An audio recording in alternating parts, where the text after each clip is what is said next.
10 minute से सुन रहा हूँ मैं, पूरा झूठ नैरेटिव फैला रही है वो औरत। एनडीटीवी 10 मिनट से झूठ नैरेटिव फैला रही है। लाइव है ये लोग, बोल रहे शांतिपूर्वक लेके गए। इंस्टाग्राम पे वीडियो देखो, घसीट के लेके गए।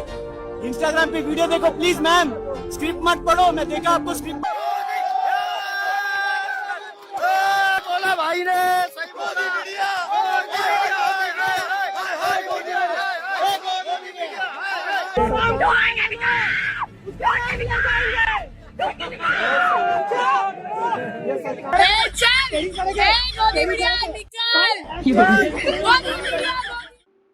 ನಮಸ್ಕಾರ ವೀಕ್ಷಕರೇ, ವಿಡಿಯೋ ಆರಂಭಕ್ಕೂ ಮುನ್ನ ನೀವು ನೋಡಿದಂತಹ ದೃಶ್ಯಗಳು ಜಂತರ್ ಮಂತರ್ನಲ್ಲಿ ಪರೀಕ್ಷಾ ವ್ಯವಸ್ಥೆಯ ಸುಧಾರಣೆಗಾಗಿ ಆಗ್ರಹಿಸಿ ವಿದ್ಯಾರ್ಥಿಗಳು ನಡೆಸಿದಂತಹ ಪ್ರತಿಭಟನೆಯ ಹೋರಾಟದ ದೃಶ್ಯಗಳು. ಅಲ್ಲಿ ಪ್ರತಿಭಟನೆಕಾರರು ಚಾನೆಲ್ನ ಕ್ಯಾಮ್ರಾ ಮತ್ತು ಲೋಗೋವನ್ನ ಕಂಡಾಕ್ಷಣವೇ ಗೋಧಿ ಮೀಡಿಯಾ ಗೋ ಬ್ಯಾಕ್, ಗೋಧಿ ಮೀಡಿಯಾ ಗೋ ಬ್ಯಾಕ್ ಅಂತ ಹೇಳಿ ಕೂಗ್ತಾರೆ. ಯಾಕೆ ಹೀಗೆ ಕೂಗ್ತಾರೆ, ಈ ಬಗ್ಗೆ ಮಾತಾಡ್ತಾ ಹೋಗೋಣ. ನಾನು ಗುರುರಾಜ್ ದೇಸಾಯಿ. ಗೋಧಿ ಮೀಡಿಯಾ ಅಂದ್ರೆ ಸರ್ಕಾರದ ಮಡಿಲ ಮಾಧ್ಯಮಗಳು ಅಂತ ಅರ್ಥ. ಇನ್ನೂ ಸರಳವಾಗಿ ಹೇಳಬೇಕಾದ್ರೆ ಸರ್ಕಾರದ ಪರವಾಗಿ ಅಭಿಪ್ರಾಯವನ್ನು ರೂಪಿಸುವಂತಹ ಚಾನೆಲ್ಗಳನ್ನ ಗೋಧಿ ಮೀಡಿಯಾ ಅಂತ ಹೇಳಿ ಕರೆಯಲಾಗ್ತಾ ಇದೆ. ಈ ರೀತಿಯಾಗಿ ನಮ್ಮ ಚಾನೆಲ್ನ ಲೋಗೋ ಅಥವಾ ಕ್ಯಾಮ್ರಾವನ್ನ ಕಂಡಾಕ್ಷಣ ಯಾಕೆ ಗೋಧಿ ಮೀಡಿಯಾ ಅಂತೇಳಿ ಪ್ರತಿಭಟನೆಕಾರರು ಅಥವಾ ಸಾಮಾನ್ಯ ಜನ ಗೋಧಿ ಮೀಡಿಯಾ ಗೋ ಬ್ಯಾಕ್ ಅಂತ ಹೇಳಿ ಯಾಕೆ ಕೂಗ್ತಾರೆ, ನಮ್ಮನ್ನ ಗೋಧಿ ಮೀಡಿಯಾ ಅಂತೇಳಿ ಯಾಕೆ ಕರೀತಾರೆ, ಇದರಿಂದ ಏನಾದರೂ ನಮ್ಮ ಬಗ್ಗೆ ಅಸಮಾಧಾನ ಇದೆಯಾ ಅಥವಾ ಮಾಧ್ಯಮದ ಮೇಲೆ ಜನರು ನಂಬಿಕೆಯನ್ನ ಕಳ್ಕೊಳ್ತಾ ಇದ್ದಾರಾ, ಈ ರೀತಿಯಾಗಿ ಮಾಧ್ಯಮಗಳು ಯೋಚನೆಯನ್ನ ಮಾಡಬೇಕಾಗಿತ್ತು. ಅವರನ್ನೇ ಪ್ರಶ್ನೆಯನ್ನ ಮಾಡ್ಕೊಳ್ಬೇಕಾಗಿತ್ತು. ಆದರೆ ಇಲ್ಲಿಯವರೆಗೆ ಗೋಧಿ ಮೀಡಿಯಾ ಅಂತ ಕರೆಸ್ಕೊಳ್ತಾ ಇರುವಂತಹ ಮಾಧ್ಯಮಗಳು ಯಾವತ್ತೂ ಕೂಡ ನಮ್ಮನ್ನ ಯಾಕೆ ಹೀಗೆ ಕರೀತಾರೆ ಅನ್ನುವಂಥದ್ರ ಬಗ್ಗೆ ಯಾವತ್ತೂ ಕೂಡ ವಿಮರ್ಶೆ ಆಗಲಿ ಸ್ವಯಂ ವಿಮರ್ಶೆ ಆಗಲಿ ಮಾಡ್ಕೊಂಡಿಲ್ಲ ಅನ್ನುವಂಥದ್ದನ್ನು ನಾವಿಲ್ಲಿ ಗಮನಿಸಬೇಕಾಗಿದೆ. ಈಗ ನಾವು ಒಂದ್ಸಾರಿ ಗೋಧಿ ಮೀಡಿಯಾದ ನ್ಯೂಸ್ ರೂಮ್ ಒಳಗಡೆ ಹೋಗಿ ಬರೋಣ. ಅಲ್ಲಿ ಯಾವ ರೀತಿ ಕಥೆಯನ್ನ ಕಟ್ತಾರೆ, ಯಾವೆಲ್ಲ ಕೆಲಸಗಳು ಮಾಡ್ತಾರೆ ಅನ್ನುವಂಥದ್ದನ್ನ ತಿಳಿಯುವಂತ ಕೆಲಸವನ್ನ ಮಾಡೋಣ. ಸಾವಿರಾರು ಜನ ಬೀದಿಯಲ್ಲಿ ನಿಂತು ಪ್ರತಿಭಟನೆಯನ್ನ ಮಾಡ್ತಾ ಇದ್ದಾರೆ. ಅವರ ಬೇಡಿಕೆಗಳ ಫಲಕಗಳಿದಾವೆ, ಘೋಷಣೆಗಳನ್ನ ಕೂಗ್ತಾ ಇದ್ದಾರೆ, ಸರ್ಕಾರದ ವಿರುದ್ಧ ಧಿಕ್ಕಾರಗಳನ್ನ ಅಲ್ಲಿ ಆಗ್ತಾ ಇದ್ದಾರೆ. ಅವರ ಆಕ್ರೋಶ ಅಲ್ಲಿ ಎದ್ದು ಕಾಣಿಸ್ತಾ ಇದೆ. ಆದ್ರೆ ನ್ಯೂಸ್ ರೂಮ್ಗೆ ಮೊದಲು ಬೇಕಾಗಿರುವಂತದ್ದು ಏನು ಅಂತ ಹೇಳಿದ್ರೆ, ಹೋರಾಟ ಯಾಕೆ ನಡೀತಾ ಇದೆ, ಅದರ ಹಿನ್ನೆಲೆ ಏನು, ಅವರ ಬೇಡಿಕೆ ಏನಾಗಿದೆ, ಸರ್ಕಾರ ಏನ್ ಹೇಳ್ತಾ ಇದೆ ಇತ್ಯಾದಿ ಅಂಶಗಳನ್ನ ತಿಳ್ಕೊಳ್ಳುವಂಥದ್ದು ನ್ಯೂಸ್ ರೂಮ್ನ ಕೆಲಸ ಆಗಿರುತ್ತೆ. ಆದ್ರೆ ಗೋಧಿ ಮೀಡಿಯಾದ ನ್ಯೂಸ್ ರೂಮ್ ಒಳಗಡೆ ನಡೆಯುವಂತಹ ಸ್ಕ್ರಿಪ್ಟೇ ಬೇರೆ, ಯೋಚನೆಗಳೇ ಬೇರೆ ಆಗಿರ್ತವೆ. ಅರ್ನಬ್ ಗೋಸ್ವಾಮಿ ಸ್ಟುಡಿಯೋದೊಳಗಡೆ ಕೂತ್ಕೊಂಡು ಒಂದು ನಿರೂಪಣೆಯನ್ನ ಕಟ್ತಾರೆ. ಸುಧೀರ್ ಚೌಧರಿ ಅವರು ತಮ್ಮ ಪ್ರೈಮ್ ಟೈಮ್ ಒಳಗಡೆ ತಮ್ಮದೇ ರೀತಿಯಲ್ಲಿ ನಿರೂಪಣೆಯನ್ನ ನೀಡ್ತಾರೆ. ವಾಹಿನಿಯ ಮಾಲಕರು ಅದಕ್ಕೆ ರಾಜಕೀಯ ಸಂಪರ್ಕವನ್ನ ಇಟ್ಕೊಳ್ಳೋದಕ್ಕಾಗಿ ಆ ಸುದ್ದಿಯನ್ನ ಬೇರೆ ರೀತಿಯಲ್ಲಿ ಹೇಗೆ ತಿರುಗಿಸಬೇಕು, ಸರ್ಕಾರದ ಪರವಾಗಿ ಯಾವ ರೀತಿಯಾಗಿರ್ತಕ್ಕಂತಹ ಸುದ್ದಿಯನ್ನ ಕ್ರಿಯೇಟ್ ಮಾಡಬೇಕು, ಸರ್ಕಾರದ ಜೊತೆಗೆ ಯಾವ ರೀತಿ ಸಂಪರ್ಕವನ್ನ ಇಟ್ಕೊಳ್ಬೇಕು, ರಾಜಕಾರಣಿಗಳ ಜೊತೆಗೆ ಯಾವ ರೀತಿಯಾಗಿರ್ತಕ್ಕಂಥ ಒಡನಾಟವನ್ನ ಉಳಿಸ್ಕೊಳ್ಬೇಕು ಅನ್ನುವಂತಹದ್ದನ್ನ ಅಲ್ಲಿ ಯೋಚನೆಯನ್ನ ಮಾಡ್ತಾರೆ. ಸಂಪಾದಕರು ಪ್ರತಿಭಟನೆಯನ್ನ ಯಾವ ಕೋನದಿಂದ ಇದನ್ನ ನೋಡಿದ್ರೆ ನಮಗೆ ಅನುಕೂಲ ಆಗುತ್ತೆ, ನಮಗೆ ವ್ಯೂವರ್ಸ್ ಬರ್ತಾರೆ, TRP ಬರುತ್ತೆ, ಸರ್ಕಾರದಿಂದ ನಾವು ಜಾಹೀರಾತುಗಳನ್ನ ತೆಗೆದುಕೊಳ್ಬೇಕು ಎನ್ನುವಂಥದ್ದನ್ನ ಅಲ್ಲಿ ಯೋಚನೆಯನ್ನ ಮಾಡ್ತಾರೆ. ನಂತರ ಔಟ್ಪುಟ್ ಹೆಡ್ ಏನಿದ್ದಾರೆ ಇವರು ಈ ವಿಡಿಯೋ ಅಥವಾ ಈ ಸುದ್ದಿಗೆ ಯಾವ ರೀತಿಯಾಗಿರ್ತಕ್ಕಂತಹ ಪ್ರಚೋದನಕಾರಿ ದೃಶ್ಯವನ್ನ ಹಾಕಿದ್ರೆ ಅದು ಯಾವ ರೀತಿಯಾಗಿರ್ತಕ್ಕಂಥ ರಿಸಲ್ಟ್ ಅನ್ನ ಕೊಡುತ್ತೆ ಅನ್ನುವಂಥ ಆಯ್ಕೆಯನ್ನ ಅಲ್ಲಿ ಅವರು ಮಾಡ್ತಾರೆ. ಒಂದು ಪ್ರತಿಭಟನೆಯ ಸುದ್ದಿಯನ್ನ ಅವರದ್ದೇ ಶೈಲಿಯಲ್ಲಿ ಓದೋದಾದ್ರೆ, ಅಂದ್ರೆ ಗೋಧಿ ಮೀಡಿಯಾದ ಶೈಲಿಯಲ್ಲಿ ಓದೋದಾದ್ರೆ, ದೆಹಲಿಯಲ್ಲಿ ಅಶಾಂತಿ, ಪ್ರತಿಭಟನೆಯಲ್ಲಿ ಹಿಂಸಾಚಾರ, ಪ್ರತಿಭಟನೆಯಲ್ಲಿ ದೇಶ ವಿರೋಧಿ ಘೋಷಣೆಗಳನ್ನ ಕೂಗಲಾಗಿದೆ, ಪ್ರಧಾನಿಯನ್ನ ಪ್ರಶ್ನಿಸುವ ಮೂಲಕ ಭಾರತಕ್ಕೆ ಅವಮಾನವನ್ನ ಮಾಡಿದ್ದಾರೆ ಅಂತ ಹೇಳಿ ಹೀಗೆ ನಿರೂಪಕರು ಅರ್ಚಾಡುವಂಥದ್ದನ್ನ ಕೂಗಾಡುವಂಥದ್ದನ್ನ ನೀವು ನೋಡಿದ್ದೀರಿ. ಒಂದು ಪ್ರತಿಭಟನೆ ನಡೀತಾ ಇರುತ್ತೆ, ಅಲ್ಲಿ ಸಾವಿರಾರು ಜನ ಸೇರಿರ್ತಾರೆ. ಆ ಸಾವಿರಾರು ಜನರ ಬೇಡಿಕೆಗಳು ಏನು ಎನ್ನುವಂಥದ್ದನ್ನ ಕೇಳಿಸ್ಕೊಳ್ಳುವಂಥದ್ದು ಮಾಧ್ಯಮದ ಕೆಲಸ ಆಗಿರಬೇಕು. ಆದ್ರೆ ಸಾವಿರಾರು ಜನ ಸೇರಿರುವಂತ ಸಂದರ್ಭದೊಳಗಡೆ ಯಾರೊಬ್ರು ಸಹಜವಾಗಿ ಆಕ್ರೋಶವನ್ನ ಸರ್ಕಾರದ ವಿರುದ್ಧವೋ ಶಾಸಕರ ವಿರುದ್ಧವೋ ಆಕ್ರೋಶ ವ್ಯಕ್ತಪಡಿಸ್ತಾರೆ. ಆ ಆಕ್ರೋಶ ಹುಷಾರ್ ಅಂತ ಹಿಂಗೇನಾದ್ರೂ ಇತ್ತು ಅಂತ ಹೇಳಿದ್ರೆ ಅದನ್ನ ಮೊದಲಿಗೆ ಅವರು ಕ್ಯಾಚ್ ಮಾಡ್ತಾರೆ. ಅಂದ್ರೆ ಇಡೀ 1 ಗಂಟೆ ನಡೆದಿರುವಂತಹ ಪ್ರತಿಭಟನೆಯ ದೃಶ್ಯವನ್ನ ತೋರಿಸೋದ್ರ ಬದಲಾಗಿ ಹುಷಾರ್, ಬನ್ನಿ ನಿಮಗೆ ಧಿಕ್ಕಾರ ಹಾಕ್ತೇವೆ, ನಿಮಗೆ ಪೆಟ್ಟು ಕೊಡ್ತೇವೆ ಎನ್ನುವಂತಹ ಸ್ಲೋಗನ್ ಅನ್ನು ಏನಾದರೂ ಕೂಗಿದ್ರೆ ಅದನ್ನೇ ಕೇವಲ ಇಡೀ 1 ಗಂಟೆಯ ಹೋರಾಟವನ್ನ 10 ಸೆಕೆಂಡಿನ ವಿಡಿಯೋವಾಗಿ ತೋರಿಸಿ ಆ ಇಡೀ ಹೋರಾಟದ ಚಿತ್ರಣವನ್ನೇ ತಿರುಚುವಂತಹ ಕೆಲಸವನ್ನ ಮಾಡ್ತಾರೆ. ಅಲ್ಲಿ ನಿರೂಪಣೆಯೇ ಬದಲಾಗುತ್ತೆ. ಅಲ್ಲಿ ಅವ್ರ ಬೇಡಿಕೆ ಏನಾಗಿದೆ, ಅವರ ಸಮಸ್ಯೆ ಏನಿದೆ ಅದು ಯಾವುದೇ ರೀತಿಯಾಗಿರ್ತಕ್ಕಂಥ ಪ್ರಶ್ನೆಗಳನ್ನು ಅಲ್ಲಿ ಅವರು ತೋರಿಸೋದಿಲ್ಲ. ಉದಾಹರಣೆಗಾಗಿ ಜಂತರ್ ಮಂತರ್ನಲ್ಲಿ ನಡೆದಿರುವಂತಹ ಹೋರಾಟವನ್ನು ನಾವು ಗಮನಿಸ್ಕೊಂಡು ನೋಡಿದ್ರೆ ಇಡೀ ಅಲ್ಲಿ ವಿದ್ಯಾರ್ಥಿಗಳು ಹೇಗೆ ಬಂದಿದ್ರು, ಯಾರು ಬಂದಿದ್ರು, ಅವ್ರಿಗೆ ಯಾವ ಬೆಂಬಲ ಇತ್ತು, ಫಾರಿನ್ ಇಂದ ಫಂಡ್ ಇತ್ತ, ಹಾಗೆ ಹೀಗೆ ಅದೇ ತರದ ಚರ್ಚೆಗಳನ್ನೇ ಗೋಧಿಯ ಮೀಡಿಯಾಗಳು ಮಾಡಿದ್ವೇ ಹೊರತಾಗಿ ಅವ್ರು ಯಾವತ್ತೂ ಕೂಡ ಈ ಪ್ರಶ್ನೆ ಪತ್ರಿಕೆ ಸೋರಿಕೆ ಯಾಕಾಯ್ತು, ಇದ್ರ ಹಿಂದ್ಗಡೆ ಯಾರಿದ್ದಾರೆ, ಸರ್ಕಾರದ ಹೊಣೆಗಾರಿಕೆ ಯಾವ ರೀತಿಯಾಗಿದೆ, ವಿದ್ಯಾರ್ಥಿಗಳು ಎಷ್ಟು ಜನ ಇದರಿಂದಾಗಿ ಸಾವನ್ನಪ್ಪಿದ್ರು, ಈ ಹೊಣೆಗಾರಿಕೆಯನ್ನ ಯಾವ ರೀತಿ ಪ್ರಶ್ನೆ ಮಾಡಬೇಕು ಅನ್ನುವಂಥದ್ದನ್ನ ಎಲ್ಲಿಯೂ ಕೂಡ ಗೋಧಿ ಮೀಡಿಯಾಗಳು ತೋರಿಸ್ಲಿಲ್ಲ ಅನ್ನುವಂಥದ್ದನ್ನ ನಾವು ಗಮನಿಸಬೇಕು. ನ್ಯೂಸ್ ರೂಮ್ ಅಲ್ಲಿ ಕುಳಿತುಕೊಂಡು ಪ್ರತಿಭಟನೆಯನ್ನ ತಿರುಚಿ ಆಂಕರ್ ಅಂದ್ರೆ ಅಲ್ಲಿ ಸಂಪಾದಕ ಆಗಿರ್ಬೋದು ಅಥವಾ ಚಾನಲ್ನ ಮಾಲೀಕ ಆಗಿರ್ಬೋದು ಅಥವಾ ಔಟ್ಪುಟ್ ಹೆಡ್ ಇವರೆಲ್ಲರೂ ಕಾಂಟ್ರಿಬ್ಯೂಷನ್ ಇಂದಾಗಿ ಇದರ ಕೆಟ್ಟ ಪರಿಣಾಮವನ್ನ ಮೊದಲಿಗೆ ಎದುರಿಸೋದು ಯಾರು ಅಂತ ಹೇಳಿದ್ರೆ ವರದಿಗಾರರು. ಅವರು ರಿಪೋರ್ಟ್ಗೆ ಅಂತೇಳಿ ಪ್ರತಿಭಟನೆಗೆ ಹೋಗ್ತಾರೆ. ಈಗ ಜಂತರ್ ಮಂತರಲ್ಲಿ 1 ತಿಂಗಳ ಕಾಲ ಹೋರಾಟ ನಡೆಯುತ್ತೆ. ಮೊದಲೇ ದಿನವೇ ಇವರು ಆ ಚಾನಲ್ ಪ್ರತಿಭಟನೆಯ ಬಗ್ಗೆ ಕೆಟ್ಟದಾಗಿ ವಿವರಗಳನ್ನು ಕೊಟ್ಟಾಗ ಸಹಜವಾಗಿಯೇ ಪತ್ರಕರ್ತ ಅಲ್ಲಿ ಗ್ರೌಂಡ್ ರಿಪೋರ್ಟ್ಗೆ ಅಂತ ಹೋದಾಗ ಆತನ ಕ್ಯಾಮ್ರಾ ಮತ್ತು ಲೋಗೋವನ್ನ ಕಂಡ ಕ್ಷಣವೇ ಸಹಜವಾಗಿ ಅವರು ಗೋ ಬ್ಯಾಕ್ ಗೋಧಿ ಮೀಡಿಯಾ ಗೋ ಬ್ಯಾಕ್ ಅನ್ನುವಂತಹ ಘೋಷಣೆಗಳನ್ನ ಸಹಜವಾಗಿ ಕೂಗ್ತಾರೆ. ಆದ್ರೆ ಆ ಪತ್ರಕರ್ತನಿಗೆ ಪಾಪ ಅವರೆಲ್ಲವನ್ನು ಕಳಿಸ್ಕೊಟ್ಟಿರ್ತಾರೆ, ಎಲ್ಲಾ ದೃಶ್ಯಗಳನ್ನು, ಇಡೀ ಪ್ರತಿಭಟನೆಯ 1 ಗಂಟೆಯ ವಿಡಿಯೋ ದೃಶ್ಯಗಳನ್ನು ಕಳಿಸ್ಕೊಟ್ಟಿರ್ತಾರೆ. ಆದ್ರೆ ಅವರು ಕಳಿಸಿಕೊಟ್ಟಿರುವಂತಹ 1 ಗಂಟೆಯ ವಿಡಿಯೋದ ದೃಶ್ಯದ ಪ್ರಸಾರ ಮಾಡೋದ್ರ ಬದಲಾಗಿ ಕೇವಲ ಯಾವುದೋ ಒಂದು ಕೆಟ್ಟದಾಗಿರ್ತಕ್ಕಂಥ ಸಂದೇಶವನ್ನ ಸಾರುವಂತ ಒಂದು 10 ಸೆಕೆಂಡ್ನ ದೃಶ್ಯವನ್ನ ಅಲ್ಲಿ ಅವರು ತೆಗೆದುಕೊಳ್ತಾರೆ ಅನ್ನುವಂಥದ್ದು ಕೂಡ ಈ ಪತ್ರಕರ್ತನಿಗೆ ಗೊತ್ತಿರೋದಿಲ್ಲ. ಅವ್ರು ಕೊಟ್ಟಿರುವಂತಹ ಟೈಟಲ್ಗೂ ಇಲ್ಲಿ ಗ್ರೌಂಡ್ ರಿಪೋರ್ಟ್ಗೆ ಬಂದು ಮಾಡಿರುವಂತಹ ವರದಿಗಾರನಿಗೂ ಯಾವುದೇ ರೀತಿಯಾಗಿರ್ತಕ್ಕಂಥ ಸಂಬಂಧ ಇಲ್ಲ. ಅಂದ್ರೆ ಟೈಟಲ್ ನಿಂದ ಹಿಡಿದು ಕೊನೆಯ ದೃಶ್ಯದವರೆಗೆ ಇಲ್ಲಿ ವರದಿಗಾರನ ಪಾತ್ರ ಏನೂ ಇರೋದಿಲ್ಲ. ಇದೆಲ್ಲವೂ ಕೂಡ ಗೋಧಿ ಮೀಡಿಯಾದ ನ್ಯೂಸ್ ರೂಮ್ ಏನಿರುತ್ತೆ ಆ ನ್ಯೂಸ್ ರೂಮ್ ಅಲ್ಲಿ ಕ್ರಿಯೇಟ್ ಆಗಿರ್ತಕ್ಕಂಥ ವಿಡಿಯೋಗಳಾಗಿರ್ತವೆ. ಆದ್ರೆ ಇಲ್ಲಿ ಹೆಚ್ಚು ಪೆಟ್ಟನ್ನ ತಿನ್ನುವಂಥದ್ದು, ಹೆಚ್ಚು ಬೈಗುಳಕ್ಕೆ ಒಳಗಾಗುವಂಥದ್ದು ಯಾರು ಅಂತ ಹೇಳಿದ್ರೆ ಗ್ರೌಂಡ್ ರಿಪೋರ್ಟ್ಗೆ ಹೋಗುವಂತ ವರದಿಗಾರರು. ಅರ್ನಬ್ ಗೋಸ್ವಾಮಿ ಅವರು ಅಷ್ಟೊಂದು ನಿರೂಪಣೆಯನ್ನ ಕೆಟ್ಟ ರೀತಿಯೊಳಗಡೆ ಕಿರ್ಚಾಡ್ಕೊಂಡು ಕೂಗಾಡ್ಕೊಂಡು ಮಾತನಾಡ್ತಾ ಇರ್ತಾರೆ.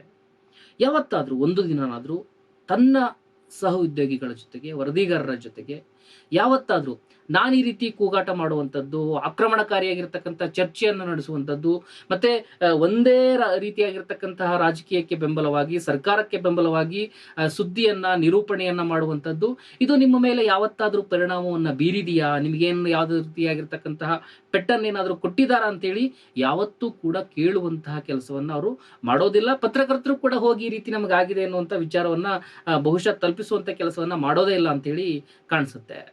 ಅದೇ ರೀತಿ ಸುಧೀರ್ ಚೌಧರಿ ಅವರು ಕೂಡ ತಮ್ಮ ಪ್ರೈಮ್ ಟೈಮ್ ಒಳಗಡೆ ಅವ್ರು ಏನ್ ಮಾತಾಡ್ತಾರೆ, ಪ್ರತಿಭಟನೆಗೆ ವಿರೋಧ ಪಕ್ಷದ ಕೈವಾಡ ಇದೆ ಈ ಪ್ರತಿಭಟನೆಗೆ ಅಂತ ಕೂಗಾಡ್ತಾರೆ, ದೇಶ ವಿರೋಧಿ ಚಟುವಟಿಕೆಗಳು ಅಲ್ಲಿ ನಡೀತಾ ಇದಾವೆ ಅಂತ ಹೇಳ್ತಾರೆ. ಬೇರೆ ಬೇರೆ ರೀತಿಯಾಗಿರ್ತಕ್ಕಂಥ ಆಯಾಮಗಳನ್ನು ಕೊಡುವಂತ ಕೆಲಸವನ್ನ ಸುಧೀರ್ ಚೌಧರಿ ಅವರು ಮಾಡ್ತಾರೆ. ಅದೇ ರೀತಿಯಲ್ಲಿ ದೀಪಕ್ ಚೌರಸಿಯಾ ಕೂಡ ಅದೇ ರೀತಿಯಾಗಿರ್ತಕ್ಕಂಥ ನಿರೂಪಣೆಯನ್ನು ಕೂಡ ಅವರು ಒಳಗಡೆ ಮಾಡ್ತಾರೆ. ಅಂದ್ರೆ ಇವರು ಇಡೀ ನ್ಯೂಸ್ ರೂಮ್ ಒಳಗಡೆ, ಗೋಧಿ ಮೀಡಿಯಾದ ನ್ಯೂಸ್ ರೂಮ್ ಒಳಗಡೆ ರೆಡಿ ಆಗುವಂತಹ ಅಥವಾ ಅಲ್ಲಿ ಬಳಸುವಂತಹ ಒಂದು ಪದ ಗ್ರೌಂಡ್ ರಿಪೋರ್ಟ್ಗೆ ಹೋಗುವಂತಹ ವರದಿಗಾರನಿಗೆ ಅದು ಎಷ್ಟು ಕೆಟ್ಟದಾಗಿರ್ತಕ್ಕಂತಹ ಪರಿಣಾಮವನ್ನು ಬೀರುತ್ತೆ ಅನ್ನುವಂಥದ್ದನ್ನ ಇಲ್ಲಿಯವರೆಗೆ ಅವರು ಅರ್ಥ ಮಾಡ್ಕೊಳ್ಳಿಕ್ಕೆ ಸಾಧ್ಯನೇ ಆಗಿಲ್ಲ. ಇಲ್ಲೊಂದು ವಿಡಿಯೋ ಇದೆ, ಅದನ್ನ ನೋಡ್ಕೊಂಡು ಬರೋಣ ಬನ್ನಿ. ಮೀಸಲಾತಿಯಲ್ಲಿ ಶಿಕ್ಷಣವನ್ನ ಪಡ್ಕೊಂಡು 50-60% ಮಾಡಿದವನೆಲ್ಲ ಮೀಸಲಾತಿ ಅಡಿಯಲ್ಲಿ ಹೋಗ್ಬಿಟ್ಟು ಶಿಕ್ಷಕರಾಗಿ ಪಾಠ ಮಾಡೋಕ್ಕಾದ್ರೆ ವಿದ್ಯಾರ್ಥಿಗಳು ಏನ್ ಕಲಿತಾವೆ? ನಾಳೆ ಶಿಕ್ಷಣದಲ್ಲಿ ಅದೇ ವಿಚಾರದಲ್ಲಿ ಅವನು 50-60% ಮಾಡಿದವನೆಲ್ಲ ಮೇಲ್ಗಡೆಗೆ ಹೋಗಿ ಮೀಸಲಾತಿ ಅಡಿಯಲ್ಲಿ ಅವನು ಬೇರೆ ಬೇರೆ ಪ್ರಮೋಷನ್ ತಗೊಳ್ತಾ ಹೋದ್ರೆ ಕೆಲಸಗಳು ಹೇಗಾಗ್ತವೆ? ಡಾಕ್ಟರ್ ಹೇಗಾಗ್ತಾನೆ, ಅವನು ಇಂಜಿನಿಯರ್ ಹೇಗಾಗ್ತಾನೆ? ಎಲ್ಲಾ ಕಡೆಯೂ ಮೀಸಲಾತಿ ವಿಚಾರದಲ್ಲಿ. ಈ ವಿಡಿಯೋ ಕರ್ನಾಟಕದ ಖಾಸಗಿ ಚಾನೆಲ್ನ ನಿರೂಪಕನೊಬ್ಬನ ಮಾತಾಗಿದೆ. ಮೀಸಲಾತಿಯನ್ನ ಪಡೆದುಕೊಂಡು ಶಿಕ್ಷಣವನ್ನ ಪಡೆದಂತವರು, ಉದ್ಯೋಗವನ್ನ ಪಡೆದಂತವರನ್ನ ಇಲ್ಲಿ ಅವರು ಅವಮಾನ ಮಾಡಿದ್ದಾರೆ. ಮೀಸಲಾತಿ ಅವರ ಹಕ್ಕು, ಆ ಹಕ್ಕನ್ನ ಪಡೆದುಕೊಂಡು ಅವರು ಶಿಕ್ಷಣವನ್ನ ಪಡೆದುಕೊಂಡಿದ್ದಾರೆ, ಉದ್ಯೋಗವನ್ನ ಪಡೆದುಕೊಂಡಿದ್ದಾರೆ. ಅಂದ್ರೆ ಇಲ್ಲಿ ಸ್ಪಷ್ಟವಾಗಿ ಈ ಚಾನೆಲ್ ಉದ್ದೇಶ ಅರ್ಥ ಆಗುತ್ತೆ. ತಳ ಸಮುದಾಯದವರು ಉದ್ಯೋಗವನ್ನ ಪಡೆಯುವಂಥದ್ದು, ಶಿಕ್ಷಣವನ್ನ ಪಡೆಯುವಂಥದ್ದು, ಅವರು ಬದಲಾವಣೆಯಾಗಿ ಈ ದೇಶದೊಳಗಡೆ, ಈ ರಾಜ್ಯದೊಳಗಡೆ ಒಂದು ಸರಿಯಾಗಿರ್ತಕ್ಕಂತಹ ಸ್ಥಾನಮಾನದೊಳಗಡೆ ನಿಲ್ಲಬೇಕು ಎನ್ನುವಂತಹ ಒಂದು ಸಹಜ ಸ್ಥಿತಿಗೆ ಅಥವಾ ಮನುಷ್ಯತ್ವದ ಸ್ಥಿತಿಗೆ ಈ ಚಾನಲ್ ಇನ್ನೂ ಬಂದಿಲ್ಲ. ಈ ಚಾನಲ್ ಸರ್ಕಾರದ ನೀತಿಗಳ ಪರವಾಗಿ ಸರ್ಕಾರ ಯಾವ ರೀತಿ ಹೇಳಿರುತ್ತೋ ಅದೇ ರೀತಿ ಕೇಳ್ಕೊಂಡು ಹೋಗುವಂತ ಮನಸ್ಥಿತಿ ಇದ್ದಂತೆ ಕಾಣಿಸ್ತಾ ಇದೆ ಅನ್ನುವಂಥದ್ದು ಗೊತ್ತಾಗ್ತಾ ಇದೆ. ಆದ್ರೆ ಇದು ಕೂಡ ಗೋಧಿ ಮೀಡಿಯಾದ ನ್ಯೂಸ್ ರೂಮ್ ನಲ್ಲಿ ಸಿದ್ಧಗೊಂಡಿರ್ತಕ್ಕಂಥ ಒಂದು ಸುದ್ದಿ ಅಂತಾನೆ ನಾವು ಹೇಳ್ಬಹುದು.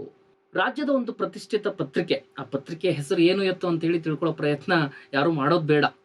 ಅಲ್ಲಿ ನನ್ನ ಗೆಳೆಯನೊಬ್ಬ ಕೆಲಸ ಮಾಡ್ತಾ ಇದ್ದಾನೆ. ಅದರ ಸಂಪಾದಕ ಮತ್ತೆ ಇನ್ಪುಟ್ ಹೆಡ್ ಅವರಿಗೆ ಆಗಾಗ ಮಾಹಿತಿಗಳನ್ನ ಕೊಡ್ತಾ ಇರ್ತಾರೆ. ಆ ಮಾಹಿತಿ ಏನು ಅಂತ ಹೇಳಿದ್ರೆ, ಅಪರಾಧಿ ಮುಸ್ಲಿಂ ಆಗಿದ್ರೆ ಆತನ ಹೆಸರಿನ ಸಮೇತ ಕುಟುಂಬದ ಹೆಸರು, ಮನೆಯ ವಿವರಗಳನ್ನ ಆ ಸುದ್ದಿಯೊಳಗಡೆ ಪ್ರಕಟ ಮಾಡಬೇಕು ಅಂತ ಅವ್ರು ಹೇಳ್ತಾರಂತೆ. ಆತನಿಗೆ ಉಗ್ರರ ನಂಟಿದೆ ಅಂತೇಳಿ ತಳಕ್ ಹಾಕ್ಬೇಕು, ಉಗ್ರರ ಜೊತೆಗೆ ಯಾವುದಾದ್ರೂ ಉಗ್ರರ ಸಂಘಟನೆ ಜೊತೆಗೆ ತಳಕ್ ಹಾಕ್ಬೇಕು ಎನ್ನುವಂತ ಮಾಹಿತಿಗಳನ್ನ ಅವ್ರು ಕೊಡ್ತಾರಂತೆ. ಆದ್ರೆ ಅಪರಾಧಿ ಹಿಂದೂ ಆಗಿದ್ರೆ ವಿವರಗಳು ಇನ್ನೂ ಲಭ್ಯ ಆಗ್ಬೇಕಾಗಿದೆ, ಹೆಚ್ಚಿನ ಮಾಹಿತಿಗಳನ್ನ ಪೊಲೀಸರಿಂದ ನಿರೀಕ್ಷೆ ಮಾಡಲಾಗ್ತಾ ಇದೆ ಅಂತೇಳಿ ಸುದ್ದಿಯನ್ನು ಹಾಕಿ ಅಂತ ಹೇಳಿ ಅವರು ಹೇಳ್ತಾರೆ. ಇದು ಗೋಧಿ ಮೀಡಿಯಾದ ನ್ಯೂಸ್ ರೂಮ್ ಒಳಗಡೆ ನಡೆಯುವಂತಹ, ಡೆಸ್ಕ್ ಒಳಗಡೆ ನಡೆಯುವಂತಹ ಚರ್ಚೆಯ ಒಂದು ಸಣ್ಣ ಉದಾಹರಣೆ ಅಂತಾನೆ ನಾವು ಗಮನಿಸಬೇಕು. ಈ ರೀತಿ ಮಾಡ್ತಾ ಇರೋದು ಇವತ್ತು ನಿನ್ನೆ ಕೆಲಸ ಅಲ್ಲ, ತುಂಬಾ ಹಿಂದಿಂದನೂ ಕೂಡ ಇದು ನಡೆದಿದೆ. ಅದರಲ್ಲೂ 2014ರಿಂದ ಈ ರೀತಿಯ ತಿರುಚುವಿಕೆ, ವರದಿಯನ್ನ ತಿರುಚುವಿಕೆ, ಜನಪರವಾಗಿರ್ತಕ್ಕಂತಹ ಬೇಡಿಕೆಗಳನ್ನ ತಿರುಚುವಿಕೆ, ಸರ್ಕಾರದ ಪರವಾಗಿ ತುತ್ತೂರಿ ಊದುವಂತಹ ಕೆಲಸ 2014ರಿಂದ 3 ಪಟ್ಟು ಹೆಚ್ಚಳ ಆಗಿದೆ ಎನ್ನುವಂತಹ ವಿಶ್ಲೇಷಣೆಗಳು ಕೂಡ ಸಿಗ್ತಾ ಇದ್ದಾವೆ. ಜೆಎನ್ಯುನಲ್ಲಿ ನಡೆದಂತಹ ಹೋರಾಟವನ್ನ ನಾವು ಒಮ್ಮೆ ನೆನಪಿಸ್ಕೊಳ್ಬೇಕಾಗಿದೆ. ಅಲ್ಲಿ ಕೂಗಿದಂತಹ ಘೋಷಣೆಗಳನ್ನ ಯಾವ ರೀತಿ ಎಡಿಟ್ ಮಾಡಿ ಹೊರಗಡೆ ಪ್ರಸಾರವನ್ನ ಮಾಡಿದ್ದು ಮೀಡಿಯಾಗಳು ಅನ್ನುವಂಥದ್ದನ್ನ ಈ ದೇಶದ ಜನ ಗಮನಿಸಿದ್ದಾರೆ. ಧ್ವನಿಯ ಬಗ್ಗೆ ಸಾಕಷ್ಟು ಪ್ರಶ್ನೆಗಳಿದ್ವು ಅನ್ನುವಂಥದ್ದನ್ನ ನಾವು ನೋಡಿದ್ದೀವಿ. ಸಾಕಷ್ಟು ದೃಶ್ಯಗಳನ್ನ ತಿರುಚುವಂತಹ ಕೆಲಸವನ್ನ ಆ ಸಂದರ್ಭದೊಳಗಡೆ ಮಾಡಿದ್ರು.